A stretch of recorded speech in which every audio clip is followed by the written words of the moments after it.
Salam dostlar, Basmos kanalına hoş geldiniz. Bu videoda Türkmenistan'da işleyen intra hakta bolup geçiyor dostlar. Dostlar videoya geçmezden ön kanalımıza azab olup like bas, komentarya yazmayı yattan çıkarmayın dostlar. Benim yeketek maksadım var dostlar. Kanalımızı ekimim ağza yetirmek dostlar. Şunun için yeketek arzumuzun hasıl olmak için kanalımıza ağza olun dostlar. Gelin onda video. Dostlar, ne görsünüz yalı intro filmimizi işlep dur. YouTube açacağım kayada yok.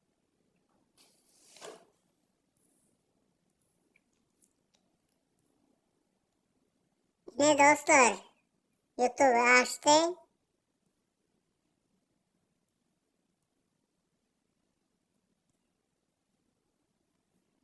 YouTube'u. Videonun sonuna çenli görün dostlar. Videonun sonunda intro filmin kodunu koyacak. Şunun için videonun sonuna çenli görmenize maslahat veriyorum. Ne dostlar? Amaçça açıp dur.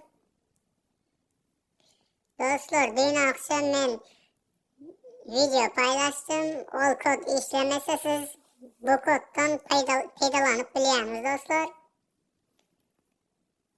Dostlar yine Skibidi tuvalet videoların hem gelmek için komentarya yazıp biliyorsunuz. Sağlasanız Skibidi tuvalet videolarını hem paylaşarım. Gönlümüze yarasa.